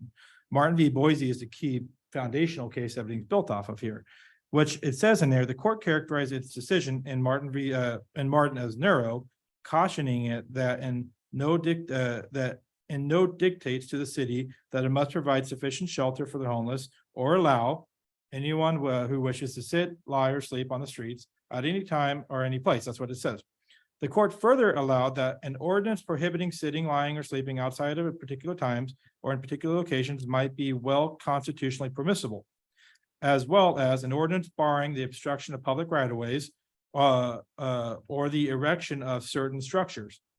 Things that we've talked about, but we can stop them from sitting on the streets, according to what was in that Martin v. Boise. The Johnson decision relates to this area, this last area, but a permissible physical scope, not location of public camping. So basically, the Johnson one focuses on possessions. We can't say you can't have a sleeping bag or a blanket. Martin says that we can do some things to stop them from camping on our area, but we just have to have a place for them to go. And through some other cities and large ones, so I'm sure they've also had challenges to this, have said that, hey, we're going to partner with the county and use their resources. So we don't have to designate a spot in our own town, according to other cases and people that are doing it already. So my recommendation would be to not identify a place in our town, but to make a relationship with our county and have them designate a spot we can send them. Then if all that falls through, we have a fallback one where we suspend it for the no camping, and then we have a place we have to designate it. But we rely on the county's resources, which they have a lot of them and a lot of places to send them. And we equip our law enforcement and our social services with those places, and that would solve the problem and not basically create a spot that's going to attract people out here because we give them a place to stay and we clean up after them. That's the issue, because if we create a place to stay, they will come out here, because right now they're being kicked out of Portland and everywhere else. They're going to come here. And then once you set that precedence, it's really hard legally, even I know this too, to go back on a precedent that's set. So we shouldn't just dive right into this. We should tiptoe into this and try to create as many steps along the way as we can legally to allow the people of Estacada to have a safe spot that they don't have to worry about people coming out here on a constant basis that could potentially have needles and human waste and have a big cost in the city of Estacada to have to clean this up and have our staff go out there and deal with this every day. A law enforcement taken up by it or whatever else might happen. That's a big cost. So there's a lot of other approaches that we haven't looked at. I'd like us to really review that before we pass something. And that's what I have to say. Kind of touching on some of what Councilor Licky was talking about there, but my understanding is it's recommended to have something in place by July 1 to be in compliant with the House bill here. So we've got to get something in place. And we've only got a couple weeks to do that as well too. How difficult is it to amend this? Should things come out with House Bill, is it 3115? you know, that something's unconstitutional, or we've got something to be stricter on something, or we can be looser on something else. Is this something that we could just meet and make the change and move on? Yeah, so first of all, I would never recommend that we designate a park as a place for people to sleep. Because of some of the issues that can happen with some people, you know, suffering from addiction. And we don't want like people that are using the park to come across needles or something of that nature, which is why my recommendation would be, if there's a spot, that it would be impervious surface. And that it would be close to first responders, because again, we're trying to keep people safe. I don't know when Spokane Valley or the city of Spokane entered in their agreement. I don't know if that was before the Johnson case, which was September 28th of last year. That's when so until the Ninth Circuit Court of Appeals took it up, it was there was an Oregon case, but it only applied to Oregon. Once it was a Court of Appeals that applied to everyone in the Ninth Circuit, which is a giant, I mean, it's Washington, Oregon, California, Idaho, basically the American West. So I do not know whether doing an IGA with the county that would say that we would transport people to a county area. I don't know if they have one. I don't know if they would be willing to do it. What I would say is I would consider that to be much higher from a legal risk perspective than simply identifying one area with other restrictions for people to camp. And again, the reason you would spec one area is that means that as long as that area is large enough for the population, which we have evidence that it's 5 people, so we're talking about a relatively small area, what that allows you to do is to prohibit it everywhere else in the city. So people don't have to worry about their residential neighborhood. They don't have to worry if it's happening on school grounds or any other public property that's open to the public. So that's why with sleeping hours, so it ensures that people are out of there, you know, relatively early before other people might need to use it. That doesn't mean that's the approach that you guys need to use. It just means if we were to say that there's no place and we are going to partner with the county, we don't have an IGA. We do have House Bill 3115, which the state of Washington doesn't have. And again, that says we can use reasonable approaches, but we can't prohibit it, essentially. So I don't know. The feeling I've got is that Clackamas County doesn't have a lot of resources either. So, and we are kind of coming up against the clock, though there's cities that aren't even having these discussions yet. So we're ahead of some. And it's just a matter of your appetite for legal risk. What I would say is if you were to get an IGA with the county and agree to transport people to the county spot, then that's higher risk than just having a spot here to accommodate the 5 people that the police have identified, or about 5, around 5. So it's just kind of appetite for legal risk. And again, it's the first cities who will be challenged are the cities that have not like a strict prohibition. I think a city with an IGA, if we can get one with the county, would be probably next in line. And then it would be, you have to look at the reasonable, after that, you have to look at the reasonableness of the time, place, and manner restrictions and the record. Like, are these restrictions in response to public health issues, or does it seem like they're punitive in nature? Yeah. First, not a huge fan of the idea of putting a camp in the parking lot right on Highway 224. That's the first thing that we're trying to get people to come into the city. And the first thing they're going to see is tents popped up in the parking lot right as you come into the city.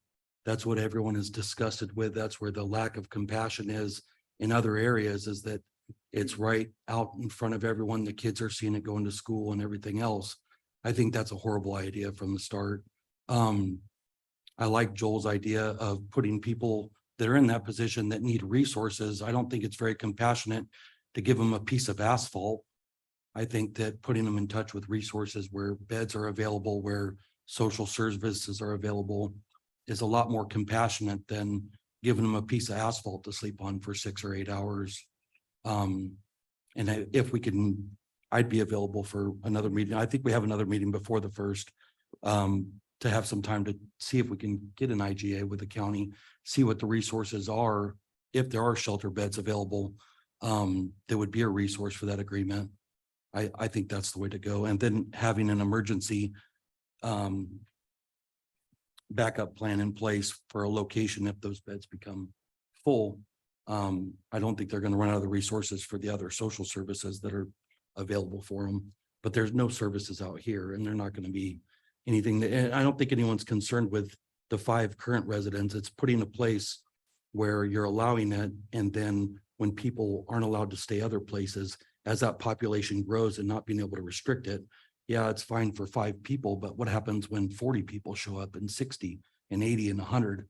Then it becomes where if we can't put people in touch with resources when we have 5 people out here, we're not going to be equipped to deal with 100. So Is my practically concern. speaking, our code is written is more restrictive than virtually, as far as sleeping hours. The proposal is more restrictive than the city of Portland, city of Beaverton, Wilsonville, all those cities. So if people like believed that Portland's wake up was too early in the morning, then this would not be a good option for them because ours is even earlier. So I think that What happens when they don't leave and they don't take their stuff with them? Do we have to inventory it, store it for the period of time, or are we allowed to just go clean it up that day? well, so that the cases that involve the cleanup and storage are all established houseless camps that then receive a 72-hour notice and then are swept. So in some instances, people have accumulated months full of garbage. And the requirement is that if something is clearly garbage, you can throw it away.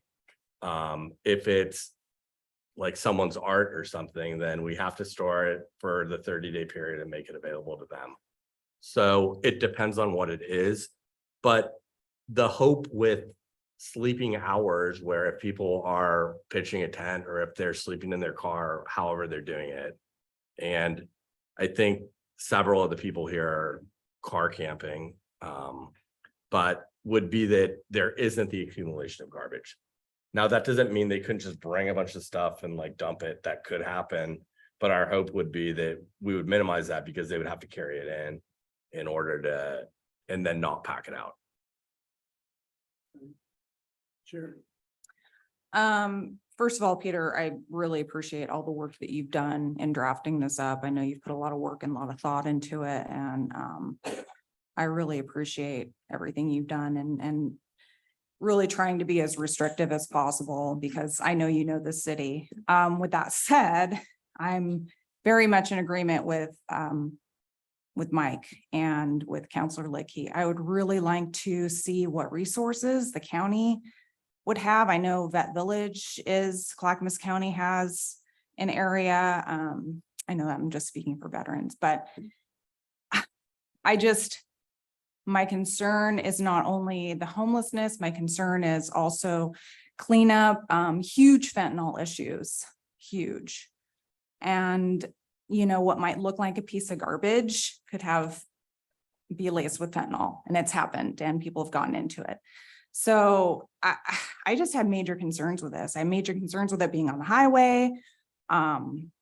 So we could go Yeah. back to the prior identified parcel. It's just the code enforcement officer felt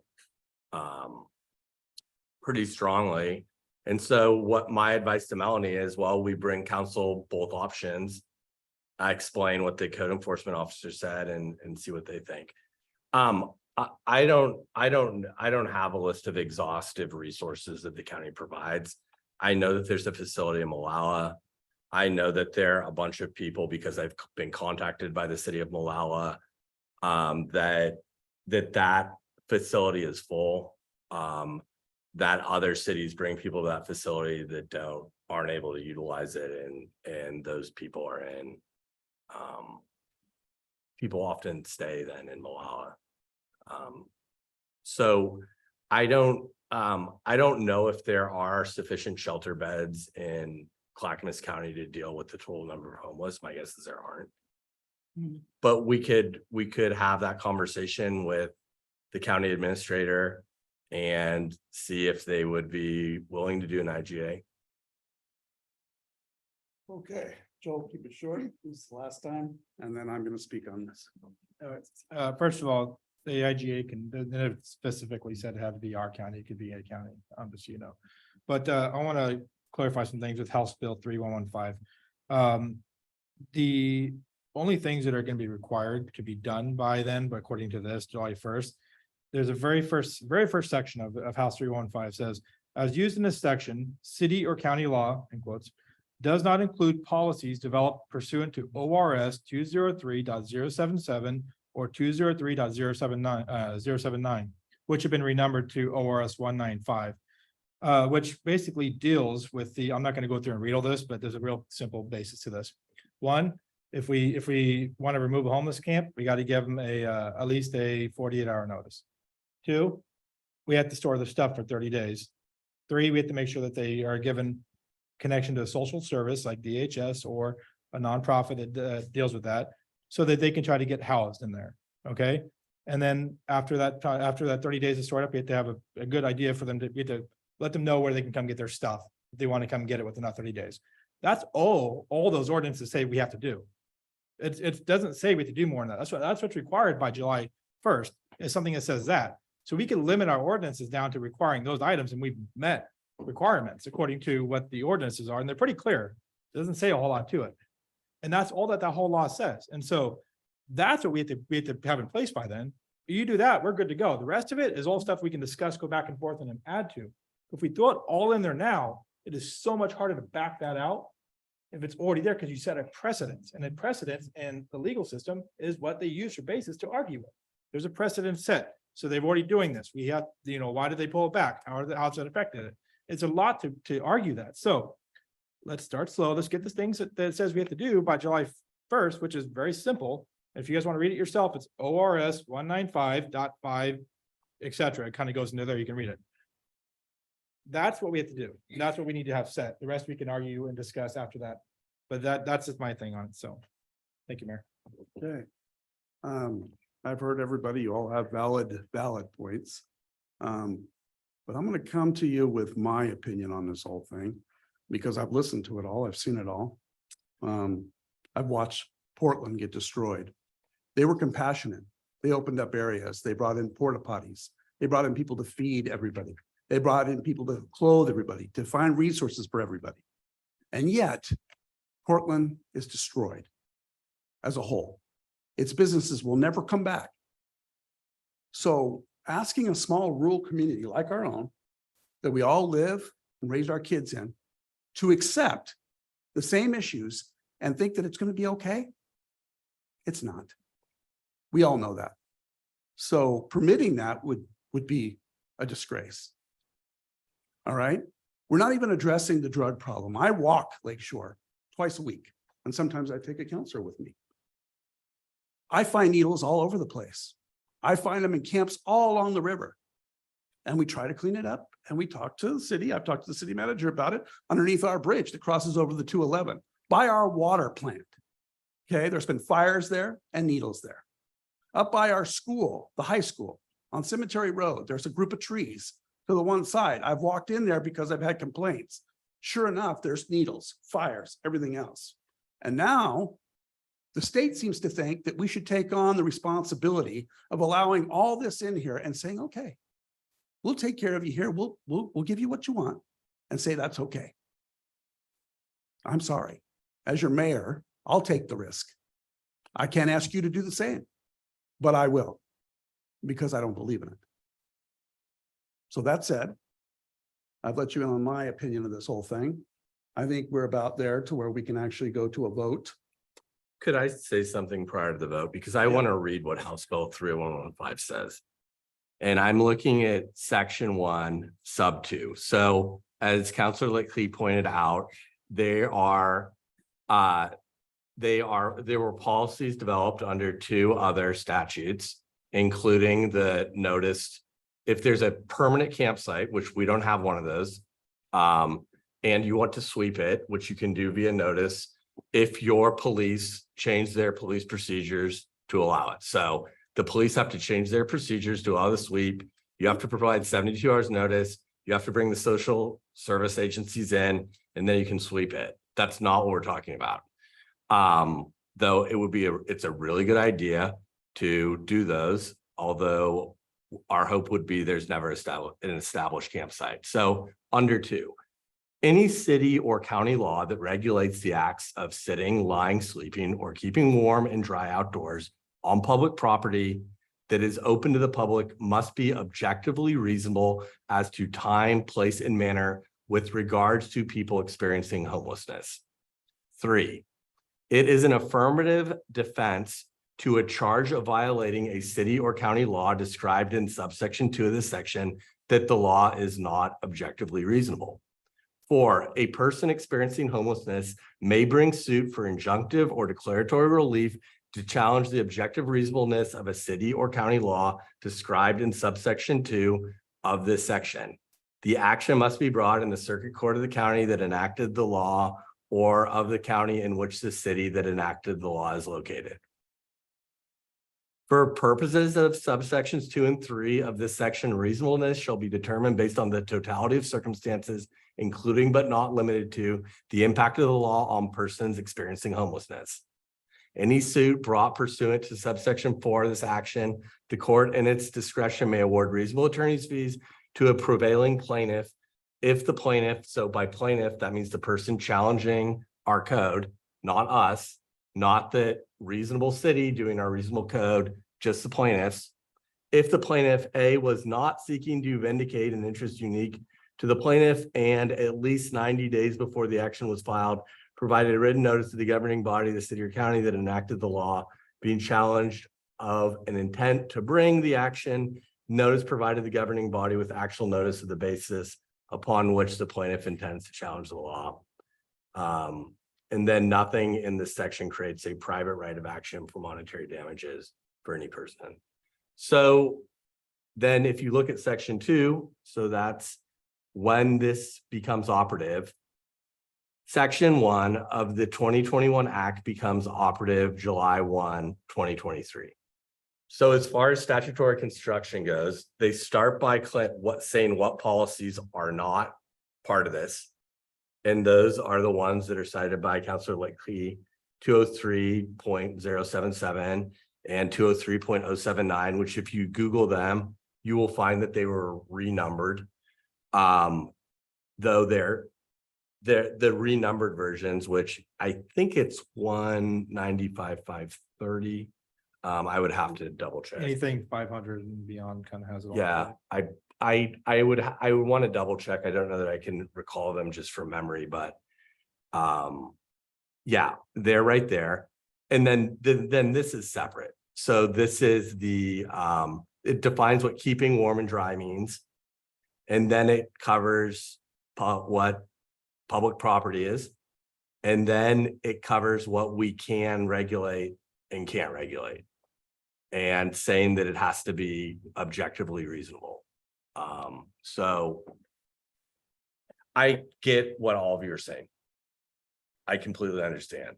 And as someone that's had to deal with these issues, problematic issues in other jurisdictions, I understand why there's concern. And I understand why you would instruct us to contact the county or perhaps a neighboring city and see whether they would be willing to participate with us so that at least we can inform you of whether those are options or not. And again, what really we're talking about is legal risk here. And if you have the appetite for the legal risk associated with having your ordinance or lack thereof challenged, then that's litigation and people litigate all the time. Most of the time I recommend that people don't make law on subjects. And I wouldn't recommend that you guys go with a super novel code or lack thereof that would create litigation. But ultimately, you are the ones that understand the vision and values of Estacada. Ultimately, you're the ones that decide on what amount of legal risk is acceptable to you and the community.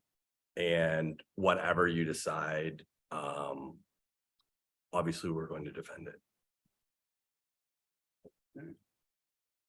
Sure. So the United States has a drug problem. Every city in the country has a drug problem. It is not limited to homeless people. It is citizens of those cities, people that live in houses, people that live in apartments. The United States has a drug problem. We can't make this decision based on a possible drug problem of 5 to 12 people that are homeless in the city of Estacada. The paraphernalia that's found is just as likely to be probably more likely to be left there by people that live in houses or apartments than it is our homeless population. I know a couple of the homeless people in Estacada, and they're not drug users. They do have mental issues, but they're not drug users. So making this decision based on paraphernalia and drug use, I think is a bad way to go. Boy, Paul and Joel. I'm in support of this. I think this is a well-written plan here. I appreciate the work that is put into this. I get the fears as well too of what we could be inviting into the community, but what we would be setting in place is something more stringent than what other cities have in place at this time. We are allowing that camping spot over there just between the hours of 9 p.m. and 7 a.m. That's it. Then they've got to move on. We've got to have, according to the state, someplace to do this. I get it, Councilor Licky, if we want to maybe put this off and see if we have other options out there, but it seems like we're going to have to come up with something to have something in place. And having a restriction on when people can come in or where they can go, I think that meets that. And we wouldn't have people driving in seeing it as well either, because that 7 a.m. time is the time that they would need to be going. So we're setting up a restriction. That's essentially what this is doing. And my understanding too is that we'd had some conversation with Clackamas County, at least after the fact, and they were in support of having some ordinances in place as well too. I don't know, Melanie, if you've got any input, or maybe we could bring Clackamas County in, meaning Chief Mendoza, to talk with us about this as well too. I think before I allow one more on here, according to your little thing you just said about Mendoza, he was here just the other time we talked about this. And when we asked him, sir, what would you do if somebody didn't leave? His comment was, well, we really probably wouldn't do anything. We encourage them to go, but that's really all we could do. So I think we've had that discussion with Mendoza already, and he wasn't any help in that area because they face the same issues that we're going to face. And that's the fact that they're confronting an issue that they're going to be looked at. Okay, so we know that already. But Paul, I appreciate you bringing that forward. We've got to be real here, people. You know, this is a tough one. It is a tough one. But we represent everybody here in Estacada. Now I'm willing to take a risk legally or just about anyway, because I swore to protect the people of Estacada. That's my job. I don't get paid for that job. I do it because I believe in this area. And at the end of the day, all of you should too first, before anything else, even if it sounds convenient or it makes sense. So we stay out of legal trouble. At the end of each day, you have to live with that decision. So I ask you to really take the time before you make this next decision. So thank you for that. Melanie, go ahead. Okay, thank you. I was just going to say that this is a tough decision, and that's why we're handing it to the 7 of you to weigh the pros and the cons and the risk, and we're trying to provide you with as much information as we can so that you can make a decision. I will say that our deputies and Clackamas County Sheriff's Office does a really great job with handling situations that arise right now, as far as helping people get to services who need services, or if people show up here because they came into town with someone or they rode the bus here and they are not following the way of living that we would expect people to live, cleaning up their the stuff that they have, not making a mess with that, not blocking the sidewalks, a variety of things like that. And in my observation, one concern is that people who are experiencing homelessness don't just sleep at night. You know, I'll drive into town and there might be somebody sleeping on the sidewalk. And I think having the ability to be able to say, hey, you can't be here. We have this another place designated for you might be helpful. And maybe that's something that that code enforcement and our deputies, they might not actually ever use that, but we have it in place if we need it. Because they will call out the behavioral health team if somebody's really having a serious issue, or they do try to get people to services. But I know that probably the businesses, the business owners downtown might have more input on where they go when I don't see them out in front of City Hall. And so I think that this is a tool we could use that might limit our liability. I don't know how often it would be used, but it would be something that we have as a protection.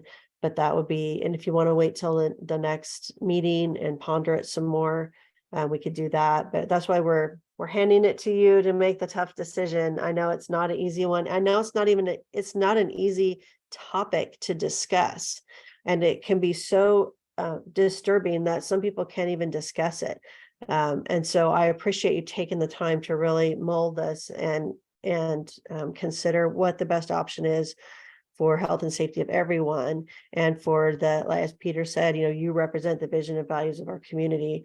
And so we rely on you for that direction. So that's all I would say is I do think that the sheriff's office and the behavioral health team and our code enforcement, I think they do a great job at handling the situation right now. And this would just be a different type of a tool that they may or may not actually use. So thank you for your consideration tonight. Let's figure out if we're going to vote on this right now, or we're going to put it off until the next meeting. So let's get an idea from council where we'd like to go with this at this point. I'd like to put it off because I'm definitely not wanting to vote on this. Yeah, I think there's a lot more legal options we have to go with and a lot more options. And I think you said it best, Mayor. We represent the people of Estacada. That's who we need to take into consideration is that portion of it, how it affects them and what they want. And like I said, I think we have so many legal options we haven't touched on that we need to explore this a lot more. And I'm willing to take the risk as well. So I'm getting the feeling we want to put it up until the next. I think that if we voted on this tonight, it would fail. So there's no point in voting on it. We need to come back with something that we can all agree on, because I just have a feeling it'll fail. And I would just encourage as much of the public that has some input on this to come to the next meeting and give us your feedback and make sure we're capturing your wishes with the way we vote. So come show up and let your voice be heard, speak, and give us your feedback.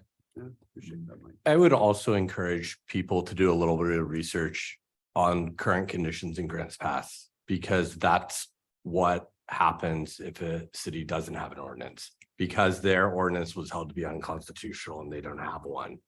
Then what that has meant practically is they can't prohibit it on any public property. Thank you for that. So we'll put it off to the next meeting. Yes, Melanie. I will also reach out to Clackamas County and see if there's any options for us to partner with them. At one of the last city managers meetings I was with, there was discussion because of the county trying to do that, like take a motel and make it some transitional housing. And so that's a big discussion amongst all the cities. And from what I understood, there is no place in Clackamas County that we can send anybody at this point. And so Multnomah County too. check Multnomah County too. Any neighboring counties, check them too. Okay, and then Peter and I can discuss like how far and who would transport and things like that. So we'll look into that. Clackamas County and Multnomah. Okay, thank you. Okay, so we will put that aside until the next meeting. Moving right along, we are at citizen community group comment. I have none in front of me. So we are at mayor council reports and comments. Does anybody have anything to say? Joel, go ahead. For the people on Farmstead and the nice words you read earlier, I appreciate that.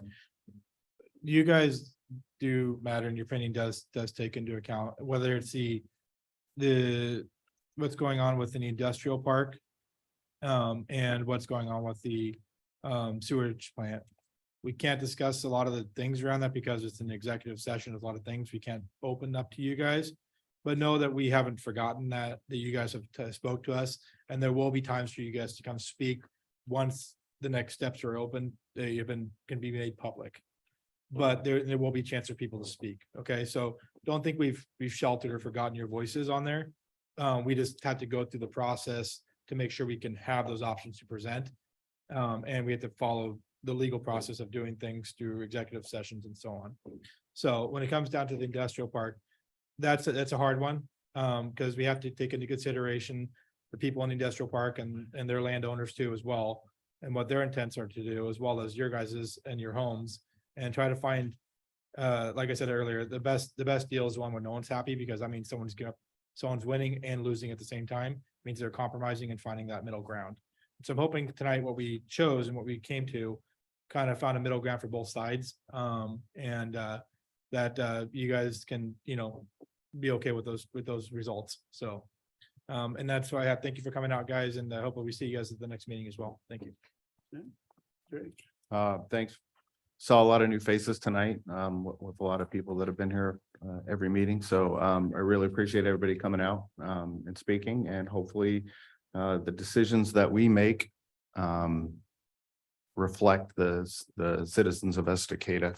Thank you guys for all the hard work you put in. I really appreciate it. And city staff, you're amazing as always. Thank you, Peter, for all the hard work you put on this ordinance. Hopefully then, next meeting, we can come to a decision and get this done and out of our hair. Thank you everyone for coming, and we make a lot of important decisions that affect all of you. And I hope that we can represent you in a way that you are okay with. Yeah, have a good night, everyone. Sure. Thanks for coming out. I just want to say it's something I discussed with Melanie. We were chatting this Friday. It's really frustrating to live in a small town and have basically the Ninth Circuit Court dictate what you have to do.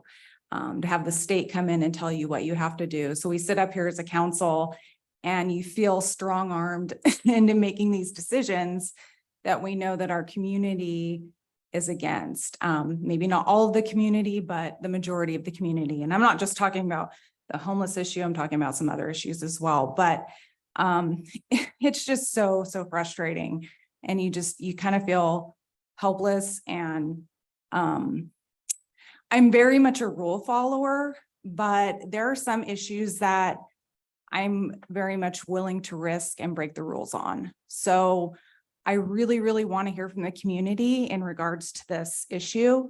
So please speak out so we can follow the wishes of the community. And yeah, that's all I got to say on that one. Okay. Just want to thank everyone for coming out, and Peter, appreciate all the work that you're putting into this. I know that your intent and the spirit of what you're doing is in the best interest of the city.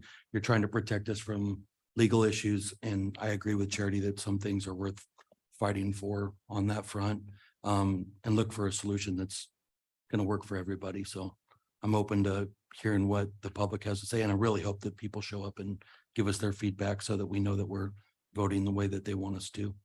That's it. Thank you. And I just want to thank you all that came out tonight too, and in the discussion here, I think it's good. It is good. This is helping us understand what's coming before us. What we're passing, what we're allowing, what we're not passing as well too. I think the more education that we get, the better it will be to serve the community as well too. Joel, you've already been there, so. I know I sound a little strong arming sometimes as the mayor where I sit. It's not a fun job. I've been under the spotlight before. But my interests are your interests. Every day when I go home, I don't just put this all away and come the next second Monday of the event and say, okay, I'm ready to do it again. Everything that we talk about, I think about on a constant basis. I never stop thinking anymore. My life has changed vastly from sitting in this seat. I will never go back to being the same. And a lot of people won't like me again, that I've worked beside, that I've done charity work with, that I've done everything because they think I'm a certain way. So that makes me different. So be it. I chose it, but I will always put you first. And knowing that, I just want to say thank you. And this meeting is adjourned.